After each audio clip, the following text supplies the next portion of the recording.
So today we will discuss about linguistics. Our topic would be the introduction to syntax, and we will discuss several points in the syntax, not all concepts in the syntax, because you will later will also have English syntax class. And if you are, there will be some lecturers usually teaching English syntax, including me and Burenzi and Bu Yusnita usually which we'll discuss further about introduction to syntax. So before that, we would like to discuss several questions shared by the students. There are about 15 submission. Thank you so much for submitting answers to the question.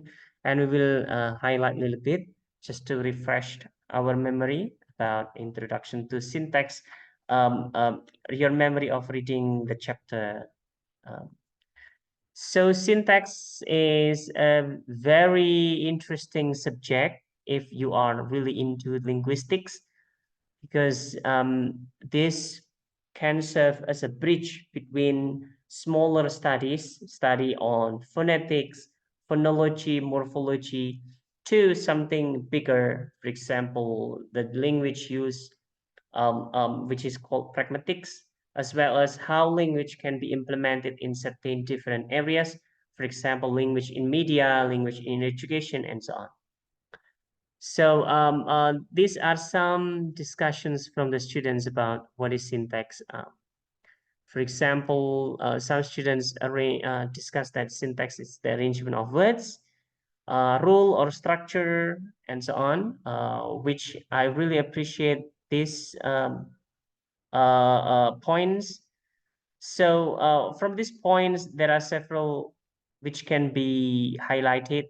For example, ini misalkan rule or structure, definitely that was the keywords, as well as arrangement, when you call arrange, or for example, things when you put together or arrange things together, combinations of smaller aspects to make it clear and unambiguous. Itu juga keywords yang juga muncul di diskusi mengenai syntax. Jadi ada beberapa tadi, and then ada jawaban-jawaban lain dari teman-teman juga yang juga saya highlight.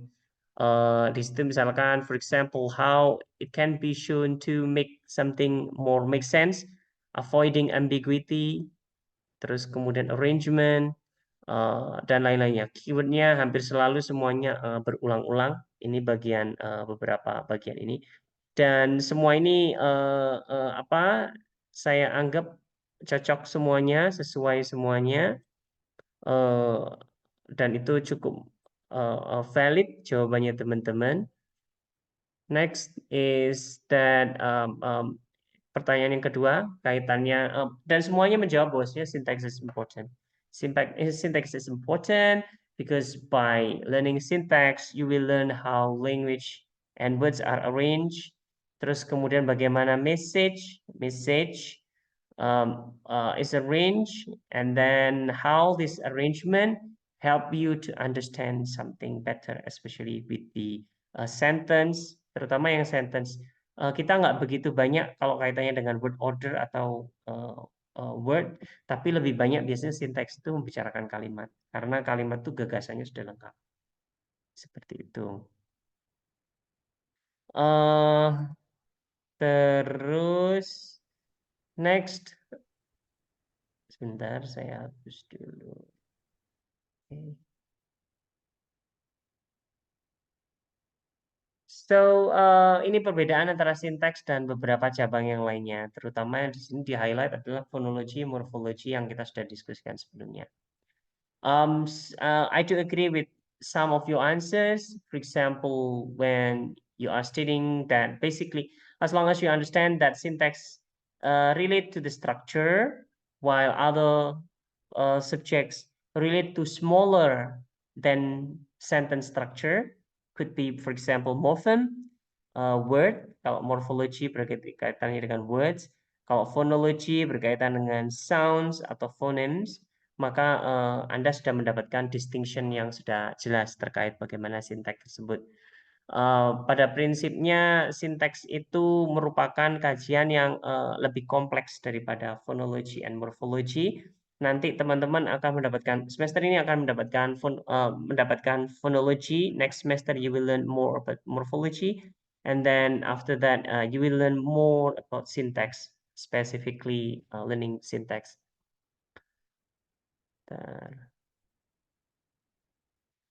Yang ini contoh lain diskusinya adalah bahwasanya ini it helps us to create and interpret meaningful sentences. Basically, syntax doesn't let you interpret things. Jadi kita tidak ke interpretation, tapi kita membantu untuk interpretation tersebut. So you will be able to interpret things, to understand the meaning things better if you know the arrangement.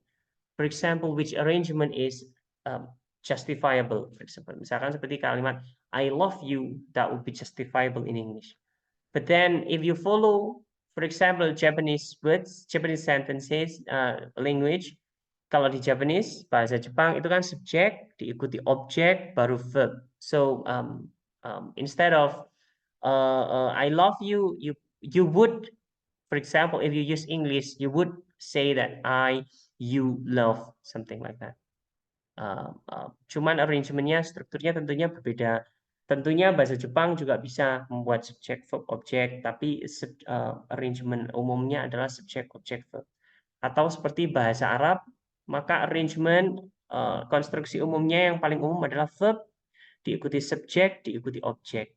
Jadi misalkan Anda suka makan, atau misalkan Anda makan nasi, maka it sounds for English word in the English speakers, it would sounds like eat I rice rather than I eat rice. Kalau misalkan diterjemahkan letter. Cuma karena di situ verb sama subjeknya jadi satu sehingga tidak begitu kelihatan. Tapi pada prinsipnya penandanya seperti itu. Itu beberapa arrangement terkait syntax and linguistics. Ada juga pertanyaan yang cukup menarik, misalkan terkait ini ada beberapa diskusi yang cukup menarik. Nah, ini beberapa pertanyaan dari teman-teman. Ada beberapa pertanyaan yang kita highlight di sini. Saya cukup ini beberapa ada dari 15 ini ada beberapa yang cukup spesifik pertanyaannya, misalkan terkait dengan deep structure and surface structure. Tapi ada juga beberapa yang lainnya yang cukup general. So for example, number 1, is syntax the same as grammar? What do you guys think? Apakah syntax itu sama dengan grammar atau beda? Maybe grammar is part of the syntax. Grammar is part of the syntax. Okay, thank you, Yusuf. Grammar is part of the syntax. Ada lagi jawaban yang lain? Maybe syntax is the more complicated, the more complex form of grammar. Okay, thank you, Abiyu, and also Yusuf. Syntax is more complicated than grammar. Okay, ada lagi komentar lain?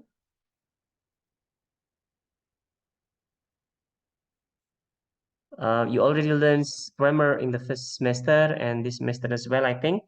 If you are taking advanced or intermediate grammar. Beberapa bagian dari sini cukup oke. Cuma biasanya ini kesalahan yang kadang-kadang kita lupa. Kita mengira bahwasanya satu bagian dengan bagian yang lain itu kelihatan yang ini lebih besar daripada bagian yang lain. I do agree that syntax is more complex with grammar, but then it is more complex in a sense that it is more detailed. Tetapi kalau misalkan menanyakan umbrella term yang lebih besar antara syntax sama grammar, maka jawabannya adalah grammar. Grammar itu bangunan yang lebih besar. Grammar itu tidak hanya referring kepada subjek verb objek, terus kemudian tenses dan macam-macam. Grammar itu referring ke struktur secara umum, struktur bahasa semuanya. Makanya that's why some experts do not call like a grammar English grammar as a grammar, but then they call it a structure. Karena structure itu lebih luas. structure itu tidak hanya arrangement grammar subject verb objeknya, tetapi subjek mana yang bisa masuk, verbnya seperti apa, objeknya seperti apa. Jadi dia melingkupi lebih banyak hal tapi pada dasarnya. Tapi pada umumnya memang banyak orang yang menganggap bahwasanya sinteks itu lebih sulit daripada grammar karena dia lebih mendalam. What do recent theories of syntax in linguistic contribute to understanding in the human mind? Ini pertanyaan yang sangat kompleks. Ada yang contribute answer ke sini? Silakan kalau ada yang mau menjawab. Apa kontribusinya teori linguistik yang baru terhadap pemahaman kita terkait pikiran manusia? Tidak ada di buku kita, di chapter yang kita diskusikan. But any other questions? What structure are in the syntax? Kita coba diskusi yang lain dulu. Nanti saya akan jumping ke sini lagi. What structure are in the syntax? Structure itu nanti kita diskusikan. Structure itu dia pada prinsipnya bangunan, yaitu arrangement. Semua arrangement itu yang disebut sebagai structure. Jadi structure itu term umum untuk menyebut urutan atau arrangement. Tetapi ada nanti definisi yang berbeda terkait structure. Sebagaimana grammar tadi. Grammar itu bisa dimaknai sebagai struktur, seperti struktur bangunan rumah. Tetapi structure yang ada di syntax itu it is more simpler. Structure in syntax is like just arrangement or rules. That's all. What about tree diagram? We will show you tree diagram later on. Terus kemudian everything has been mastered by AI. So is this syntax still needed? Okay. So this is question which is a bit critical. Kalau misalnya semuanya sudah dipelajari dengan AI, apakah kita masih perlu untuk belajar syntax and so on? Silakan. What do you guys think? Kalau semuanya sudah ada AI, kita masih perlu nggak sih? It is very fundamental question. Kalau misalkan AI sudah ada, lah terus kita kalau belajar bahasa Inggris kita mau ngapain? Apakah kemudian nanti bukankah pekerjaan-pekerjaan kita itu akan diambil oleh AI semua? This is really difficult question to answer. Tapi saya ingin tanya nih, you are learning English, silakan. For me, we still need this lesson beside the AI. We still need syntax and grammar because, well, yeah, we are human. Then AI is, I mean, a machinery because human have passion and AI don't. Okay, thank you so much. AI, we are having passion or more wider. We have emotion, we have attitude and so on. Okay, ada yang lainnya? Rangga, Eka Rangga, silakan.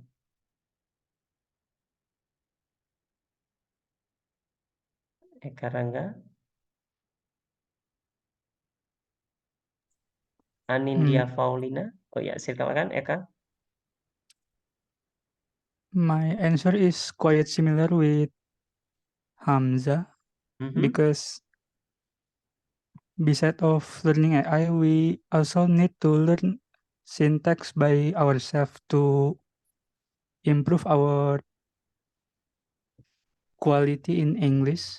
Okay, to improve your quality in English. Okay, so this also highlight another approach, which is called that we do not focus on the product because AI focus more on the product.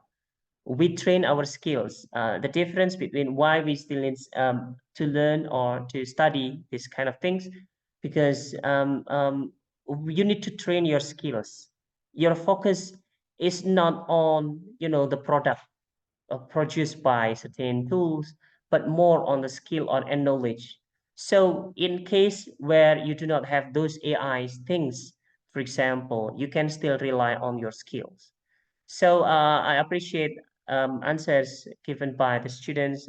You answer first that the difference would be that we still have emotion, we have attitude, we have feelings when we are learning, which make us different from the tool or other software, and also that we focus more on teaching skills. In the near future, English teachers translator, and so on will not be able to be, replaced by AI. There are several things which you cannot.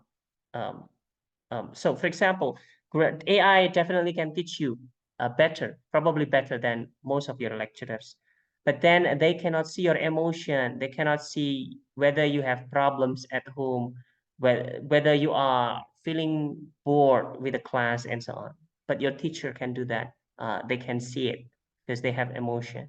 So generally, AI is needed, but then not all aspects can be used with AI.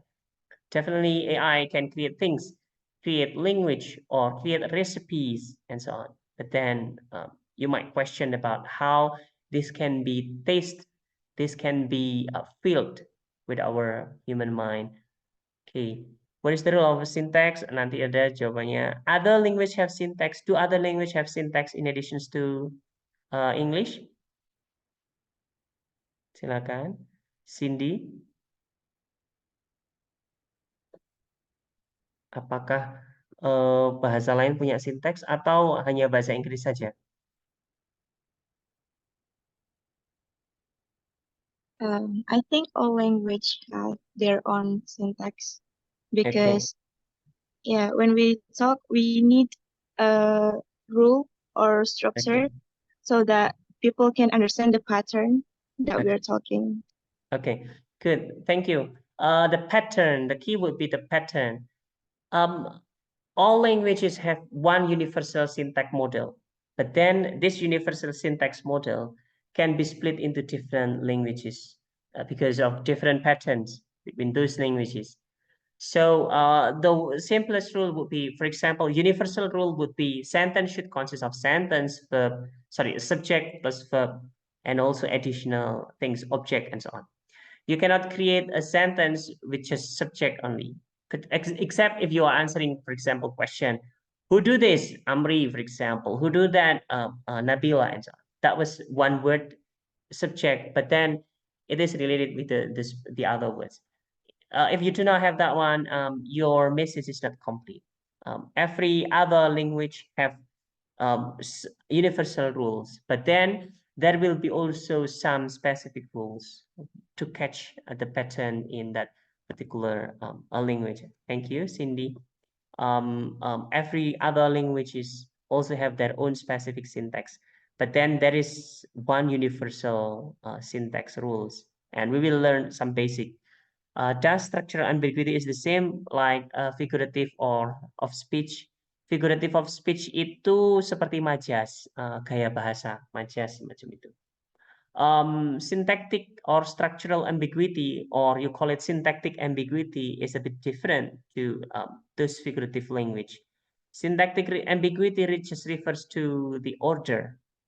Ambiguity caused by the order, for example. I will show you later on. Nanti ada chapter yang membicarakan tentang. Does syntax really affect on how we understand language? Okay, ini sudah. So is syntax is more specific type of grammar? Is it type of grammar? A syntax is type of grammar or not? What do you think? Yes, sure. Maybe. Yes. Maybe. Yes, maybe. Syntax is not a type of grammar. Doesn't refer to like grammar have several types. Thank you, Fenur, Anissa, and so on. Tetapi syntax itu bagian dari grammar. Nanti kita akan lihat ilustrasinya. Terus kemudian ada survey structure and deep structure. Nanti kita lihat situ. So reviewnya nanti kita untuk review mid examnya nanti kita simpan dulu, belum selesai prosesnya.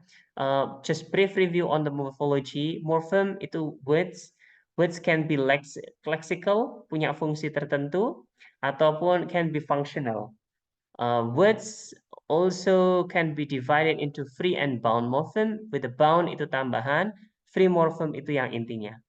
And then these words, when you order them, when you arrange them into neat, acceptable arrangement, it will be called word order. This word order will have some meanings, will have some ambiguity in it. Punya makna, kadang-kadang punya ambigu, And then we will learn how to define which one is ambiguity, which one are correct words, dan arrangement lainnya menggunakan sintak tadi, syntactic rules. Jadi pada prinsipnya setelah kita mempelajari morfologi, kita kemudian jumping ke bagian berikutnya yaitu syntax. So we will learn about syntax, a little bit about syntax.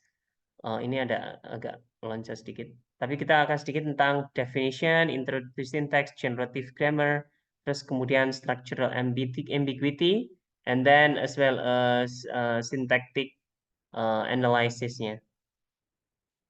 Ini contohnya. Time flies like an arrow. Fruit flies like a banana.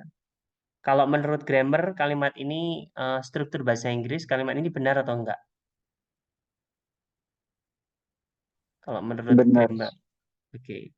Betul. Kalimat ini betul kalau menurut grammar, tetapi kalimat ini punya isu. Yang terkait apanya? Isunya di apanya kira-kira?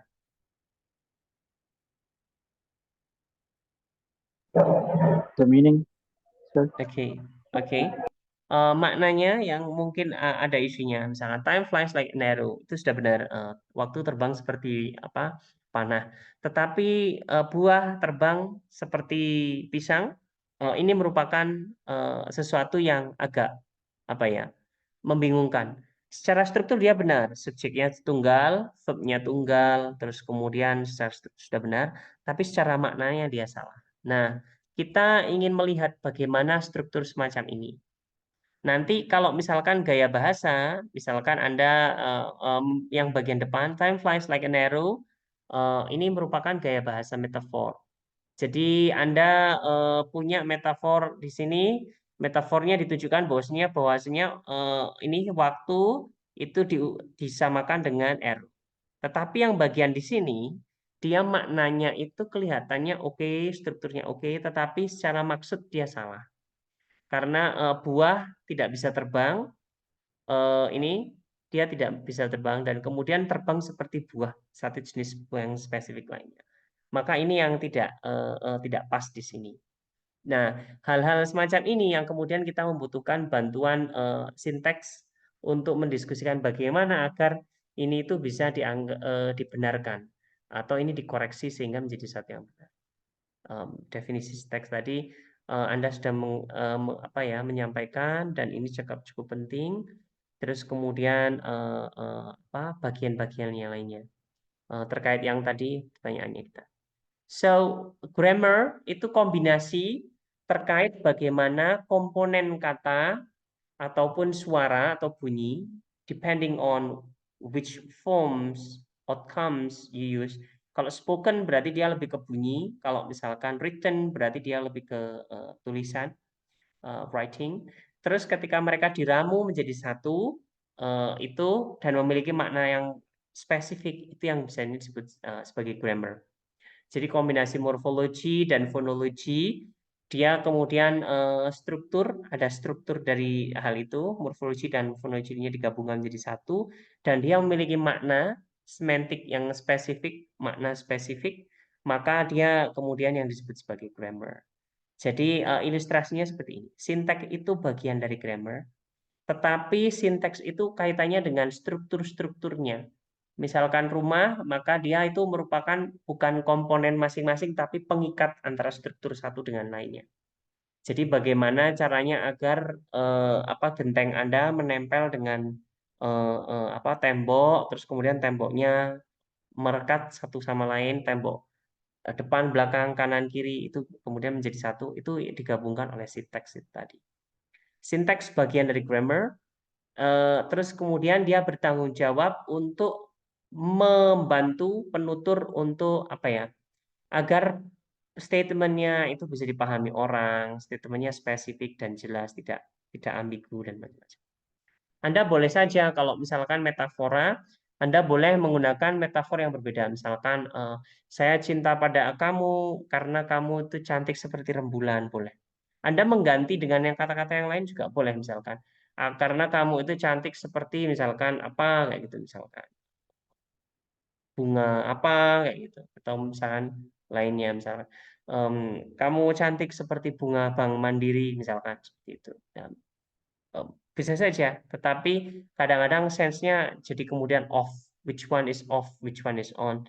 Nah, kemudian kita membantu menentukan itu dengan sinteks. Contohnya misalkan sinteks itu arrangement, how words and phrases are arranged to create well understand, well formed sentences. For example, that running is he fast very, ini nggak bisa, objeknya dulu, kemudian verb, kemudian subjeknya. Kita dalam bahasa Indonesia mungkin bisa objek ditaruh di depan, kemudian diikuti subjek baru verb misalkan seperti kalimat misalkan itu saya suka, misalkan TV itu acara itu saya suka, kayak itu. Anda bisa seperti itu. Harusnya kan saya suka acara itu, tapi Anda make sense, itu dipahami orang. Cuman tidak semua kata atau kalimat arrangement bisa menggunakan itu. Kamu saya suka itu nggak umum. Anda bisa saja semacam itu, tapi Anda jadinya kelihatan tidak menggunakan bahasa Indonesia dengan benar. Beberapa bisa spesifik, yang tidak spesifik, tapi mayoritas minta Anda untuk menggunakan subjek, verb, and then object. So, store I to when the itu nggak bisa. Tetapi Anda misalkan bilang a store which I visit atau which I went to, itu mungkin bisa. Objeknya di depan, tetapi ada tambahannya, misalkan pakai which tadi. Anda nggak bisa the store I visit, bisa, tetapi harus ada kalimat lebih panjang. Misalkan the store I visit was burned down. Misalkan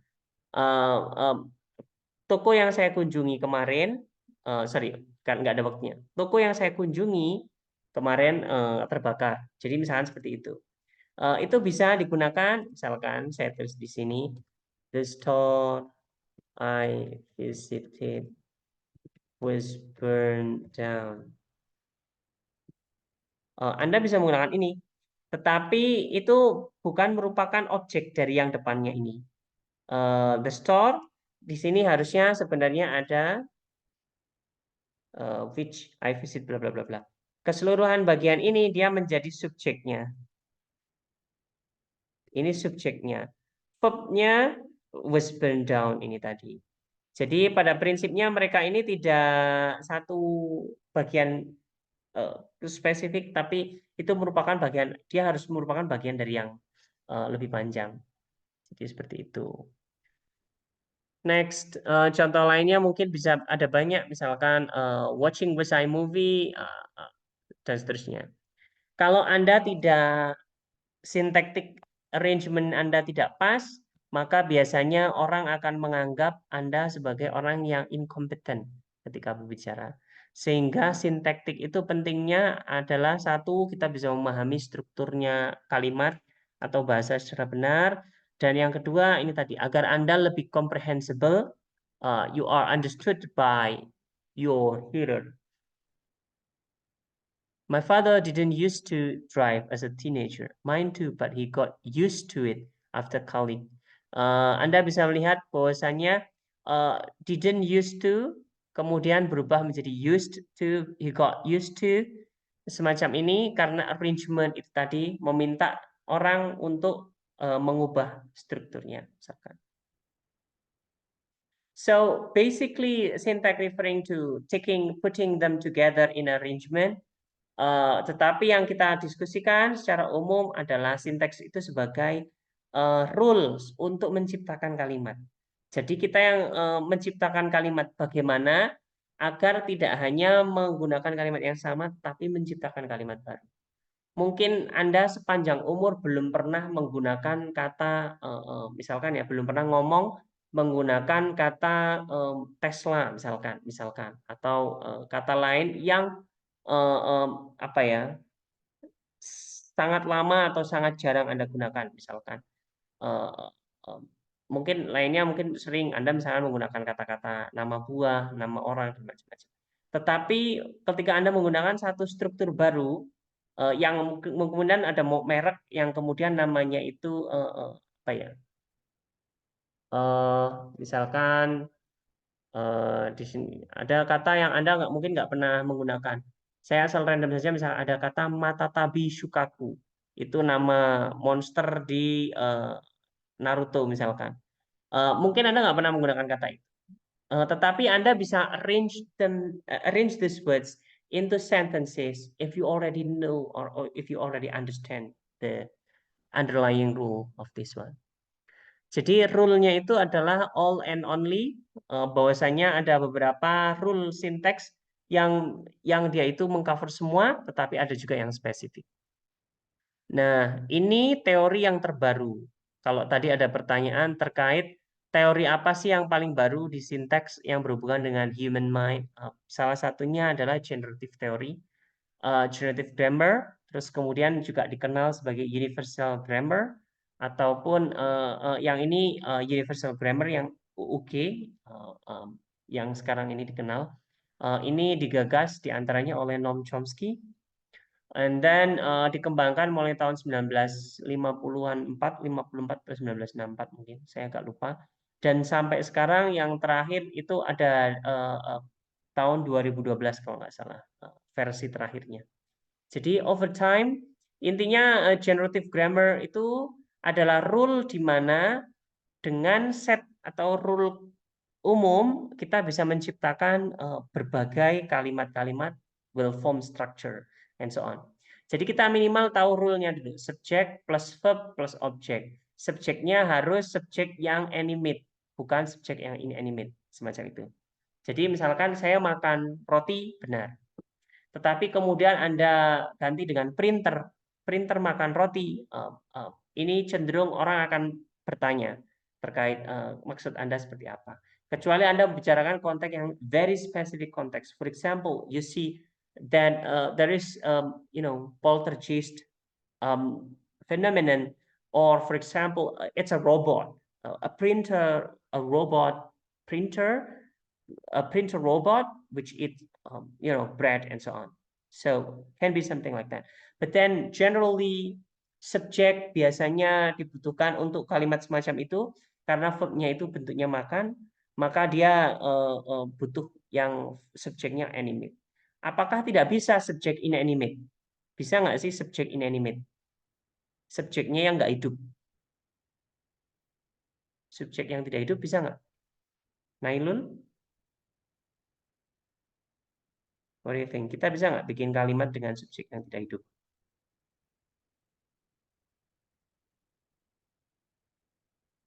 Any comment?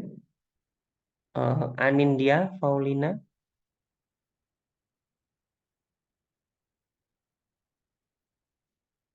Silakan. Any comment? Can we create sentence using inanimate, not living object? We can, sir. Caranya? Ada contohnya? Sorry. Sharon. Sharon, oke. Terus contoh lainnya ada, Anindya ada contoh lain?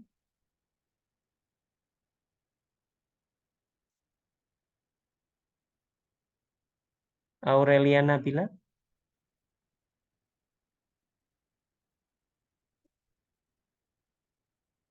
Contoh lainnya misalkan Anda bebas saja, Anda bisa misalkan bulldozer menggilas jalan, atau misalkan mobil melaju dan seterusnya. Itu kan inanimate semuanya, batu menggelinding dan macam-macamnya.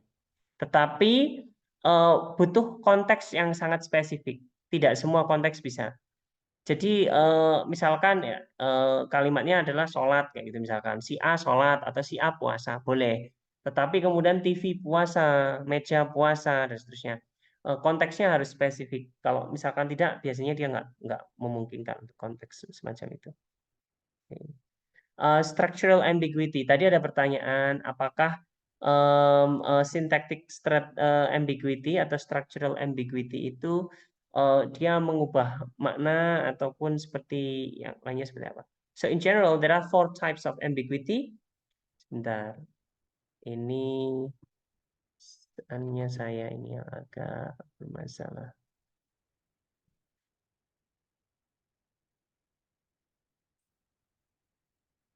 Oke.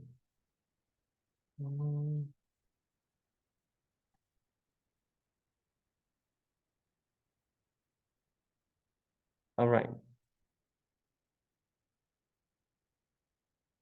So, ambiguity itu ada 4.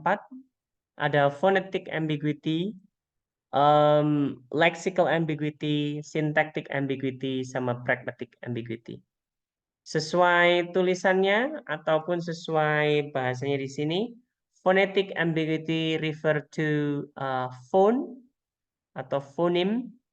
Jadi kita fokusnya ke suara, bahwasanya suara tertentu akan kemudian menimbulkan ambiguity yang berbeda. Misalkan bebek dengan lainnya, misalkan atau suara yang bergeser sedikit antara yang P dengan B dan seterusnya. Itu kemudian menyebabkan ambiguity, itu yang disebut phonetic ambiguity. Lexical ambiguity referring to ambiguity caused by lexical item in it. Syntactic ambiguity strukturnya yang kemudian bermasalah. Dan yang terakhir adalah pragmatic, ketika kapan sesuatu itu digunakan, pragmatically meaningful atau tidak, misalkan. Kemudian seperti yang saya contohkan kemarin, misalkan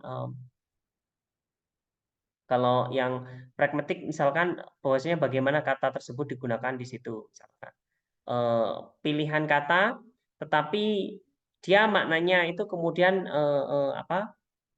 kemudian mempengaruhi pragmatiknya. Yang kita fokuskan saat ini hanya di lexical sama syntactic, especially we will learn a little bit about syntactic ambiguity. Contoh syntactic sama lexical ambiguity itu misalkan seperti ini. Kita contohkan, lihat ini seperti ini. Lexical ambiguity, ambiguitas karena itu sesuatu yang maknanya itu bisa berbeda. I saw her duck. Her duck could refer to two meanings. Yang pertama adalah bebeknya. Yang kedua, ducking itu apa? I saw her duck. I Menunduk. saw her. Gimana? Menunduk. Oke, ducking itu mengeles dengan cara kita menunduk, ducking. Sementara itu, jadi semua kata-kata yang dia itu ambigu kata-katanya, misalkan seperti bisa diartikan sebagai bisa ular sekaligus bisa sebagai dapat, itu lexical ambiguity. The second ambiguity which relates to our discussion is syntactic ambiguity, where the structure would change due to meaning arrangement, structure arrangement yang kemudian itu mempengaruhi. For example, the chicken is ready to eat. Di sini ada lebih dari satu makna. Apa saja maknanya the chicken is ready to eat? Coba Aisyah Imanira. Maknanya the chicken is ready to eat apa? The chicken is already cooked and we are ready to eat, and the chicken is ready to eat for themselves. Okay. So whether you are ready, whether the food is already served and it is ready to be eaten, or the second one, the chicken itself is ready to eat. So basically, this kind of syntactic ambiguity, there are two ways to describe them. First, describe the meaning, and second, describe the structure. Jadi untuk mengetahui apakah ada ambiguity di sini, kita biasanya menggunakan dua hal itu. Thank you. Contohnya ini. Bentar, ini kok loncat-loncatannya.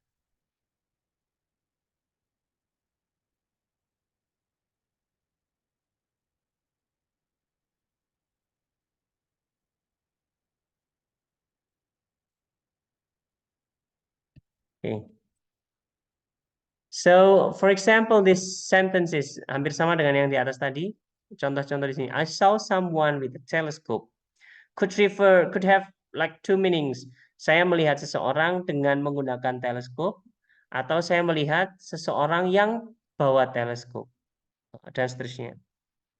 Atau yang kedua misalkan, Anna bumped into a man with an umbrella. Maknanya apa di situ, teman-teman? Ada makna apa aja? Fahira, coba. Maknanya apa di situ yang muncul?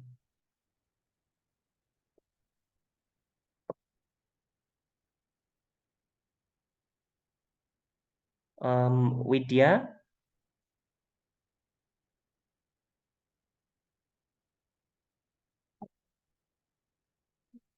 atau Cika? Cika ada?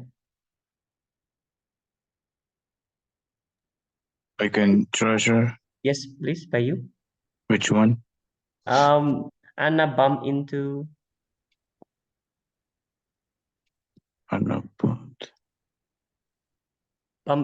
a man with an umbrella. The first one is Anna. Anna is the one who bumped the man with umbrella. Means that Anna is the one who bring the umbrella or use it. Okay. And the second one is Anna bumped into a man who is using the umbrella. So the umbrella can be on Anna or the man. Okay. So the key would be that the umbrella could be with Anna or with the man.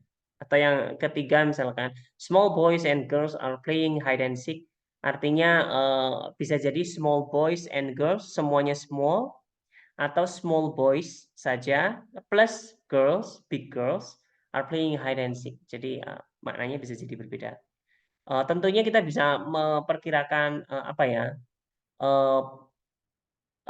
Secara umum di sini mungkin harusnya small boys and girls itu harusnya semuanya kecil. Karena yang main hide and seek yang seperti itu. Tapi bisa jadi kan maknanya bisa jadi saja juga berubah. Bahwasanya hanya small yang boys-nya saja yang kecil, tetapi yang girls-nya dewasa semacam itu. Itu juga memungkinkan. Jadi seperti itu juga ada. Oke. Jadi ini contohnya untuk ilustrasinya kalau dengan menggunakan sinteks. Jadi kita membaginya misalkan dengan tree diagram. Nanti kita akan belajar sedikit terkait itu. Misalnya di sini saya fokuskan di sini saw someone with a telescope karena ini someone dengan teleskopnya terpisah. Saw someone melihat seseorang, teleskopnya terpisah berarti teleskop ini itu menjelaskan saya. Artinya saya yang bawa teleskop. Saya yang melihat dengan teleskop. Tetapi ketika mereka someone with a telescope ini jadi satu, ini artinya adalah yang kita lihat itu seseorang yang bawa teleskop. Jadi teleskopnya itu digunakan untuk melihat, seperti yang nomor 1, atau teleskopnya itu dibawa oleh orang yang kita lihat, yang kedua. Cara membuktikannya dengan sinteks semacam ini. Nanti kita akan diskusi lebih mendalam terkait itu. Tapi intinya yang kedua di sini adalah setelah kita melihat beberapa ambiguity semacam ini, we have two ways to prove the ambiguity or to analyze the ambiguity. First, to analyze from the meaning. Artinya meaning berarti Anda harus paham konteksnya. Yang kedua berdasarkan strukturnya. Dengan strukturnya lebih mudah biasanya. Karena konteks itu kadang-kadang sangat culture related. Kalau misalkan Anda tidak paham konteksnya, berarti Anda tidak bisa memahami itu. Itu. So next ada pertanyaan terkait deep and surface structure tadi. Setelah Anda membaca dari teks bukunya, deep structure sama surface structure itu seperti apa, teman-teman? Ada nggak yang tadi Anissa Magzar, Vidiantoro? Apa bedanya deep sama surface structure berdasarkan bacaannya tadi? Silakan.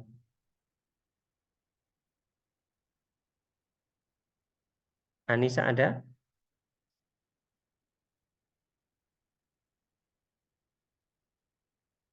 Oke. Della, Desvita, deep and surface structure. Apa secara umum deep and surface structure?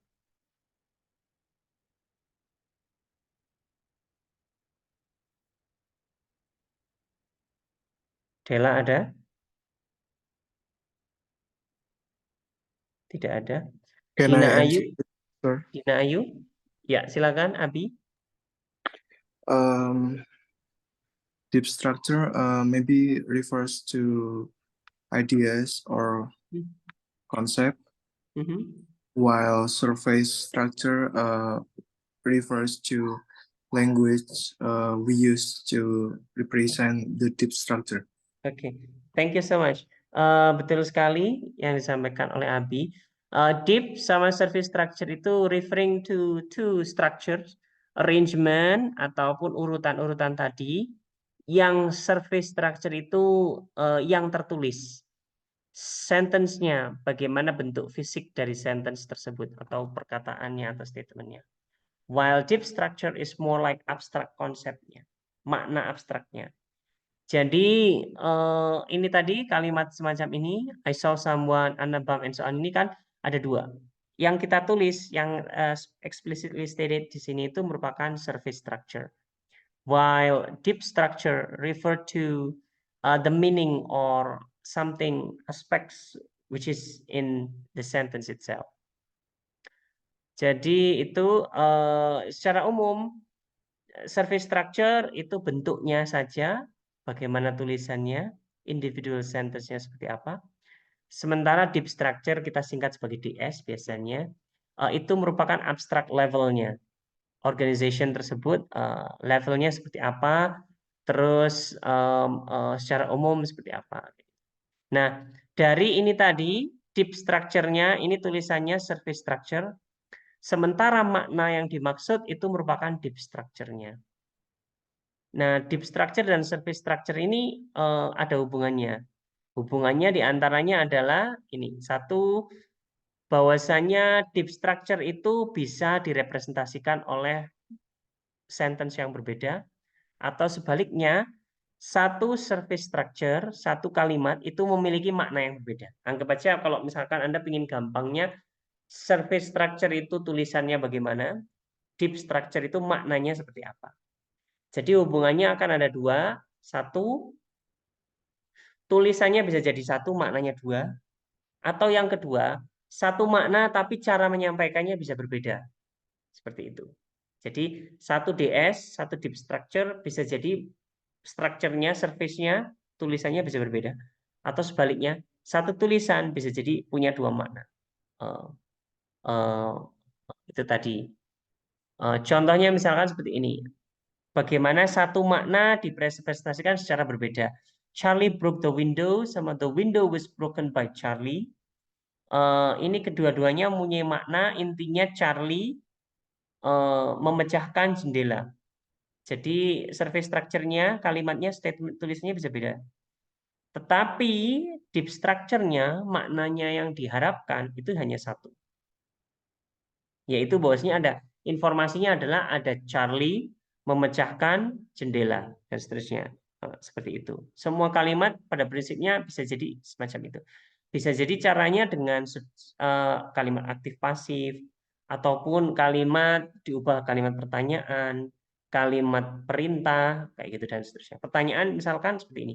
Hey Charlie, kamu yang mecahin jendela ya? Itu artinya informasinya adalah Charlie memecahkan jendela.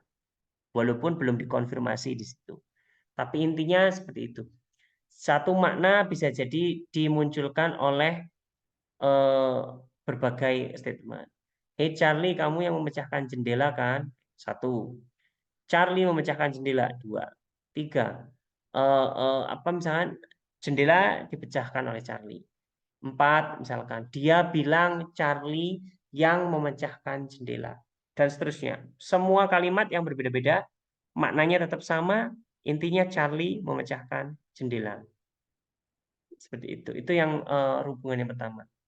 Yang kedua, satu surface structure bisa memiliki deep structure atau representasi deep structure-nya berbeda-beda. Coba Bayuhin, coba kira-kira dari statement ini maknanya apa? Anna bump into a man with an umbrella. Apa maksudnya? One SS, one surface structure, represent different deep structure di sini. Bayuhin ada? Yes. Ya. Kira-kira maknanya apa, Mas?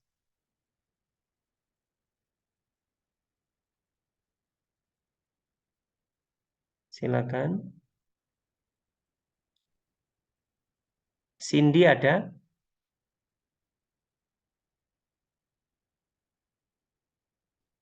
Cindy tidak ada. Dina Ayu, Anna bump into a man. Di situ ada satu surface structure dan ada dua deep structure. Kira-kira elaborasinya gimana? Eksplanasinya. I am sorry, sir, but my connection is bad. Okay. What do you understand from this slide?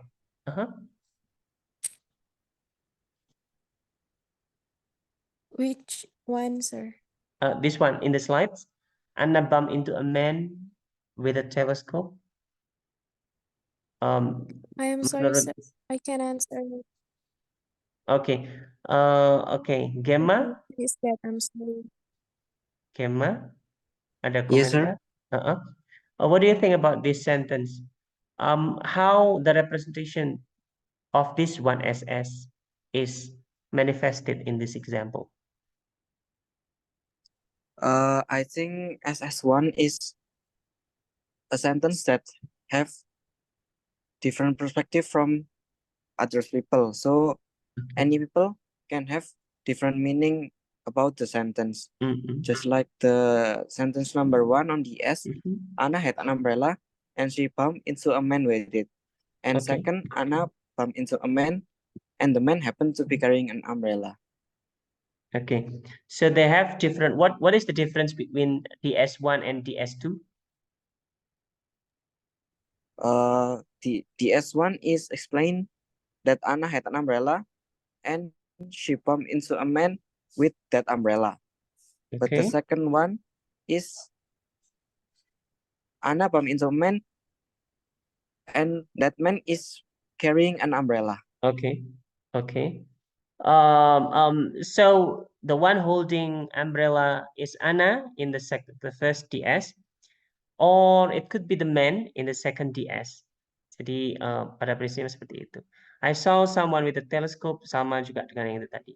Jadi pada prinsipnya DS dan SS itu hubungannya adalah dua-duanya bisa saling memberi variasi. Bisa jadi satu statement maknanya dua, bisa jadi satu makna ditunjukkan oleh dua statement semacam itu. Kita agak cepat dulu ini untuk syntactic analysis. Nanti kita akan mendiskusikan lagi ini minggu depan, tapi secara umum highlight dulu singkat. Yang pertama adalah constituent analysis, terus kemudian dilanjutkan oleh tree diagram. Before you analyze the sentence, you need to understand the elements of the sentence as well as their syntactic categories. Ini statement dari saya. Bahwasanya Anda sebelum bisa menganalisis sentence, Anda harus paham dulu elemen-elemennya yang menyusun sentence apa, sama kategori sintaksisnya. Syntactic categories itu dibagi menjadi dua. Sebentar, ini kok kayak gini.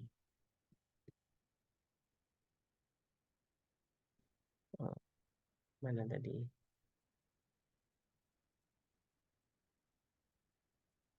Ada yang missing. Okay.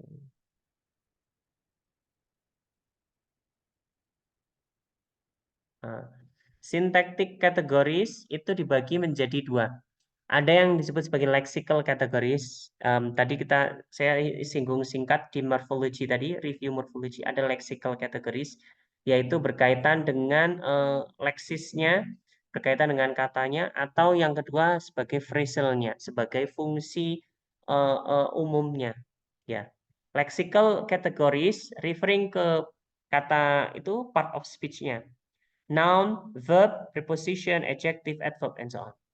Sementara phrasal categories berkaitan dengan fungsinya sebagai phrase. Jadi noun phrase, kalau kalimat itu di depan harus noun phrase, diikuti verb phrase. Kalau kita biasanya kan subject plus verb, and so on. Nah, subject itu kan boleh satu kata, boleh lebih dari satu kata. Misalkan, I love you, itu satu kata I. Itu lexical category. Bentuknya adalah pronoun I. Tetapi ini juga bisa diganti dengan, for example, everyone in Indonesia love you, misalkan seperti itu. Itu kan lebih dari satu kata. Nah, lebih dari satu kata ini merupakan noun phrase. Kita menyebutnya sebagai phrase karena lebih dari satu kata. Nah, aslinya kalau menurut syntax, rule syntax, bahwasannya yang di depan itu bukan subjek, kita nggak menyebutnya sebagai subjek, verb, objek, tetapi kita menyebutnya sebagai noun phrase untuk menggantikan subjek itu tadi. Noun phrase bisa di depan, bisa di belakang. Kalau di belakang sebagai objek. Jadi misalkan everyone in Indonesia love, misalkan ya, everyone in Indonesia love nasi pecel atau nasi goreng semacam itu. Jadi noun phrase tadi bisa di depan sebagai subjek ataupun di belakang sebagai objek. Untuk kemudahan orang di grammar belajar di grammar itu sebagai subjek, verb, object, and so on. Tapi itu untuk diskusi grammar. Ketika kita membicarakan tentang sinteks, kita lebih spesifik, kita menyebutnya sebagai noun phrase ataupun noun saja. Nanti itu pembagiannya di phrasal categories and lexical categories. Nah, kita akan diskusi lebih detail terkait ini minggu depan. Tapi nanti saya akan minta Anda untuk membaca dulu dari bukunya Fromkin terutama dan bukunya George Yule yang berkaitan dengan bagaimana syntactic analysis menggunakan phrase structure sama menggunakan tree diagram nanti. Nanti akan saya beritahu halaman berapa yang Anda perlu baca sehingga minggu depan kita akan lebih mudah untuk mendiskusikan itu tadi. Anyway, yang kedua nanti kita akan diskusi juga berkaitan dengan bagaimana itu tadi. Tapi nanti saya akan assign 2 hal. Yang pertama terkait ini ada beberapa independent study yang kaitannya bagaimana menentukan mana kalimat yang ambigu dan tidak ambigu. Serta yang kedua nanti untuk membaca dari referensi yang sudah saya sediakan di Fromkin sama di George Yule. Kita akan lanjutkan diskusinya minggu depan.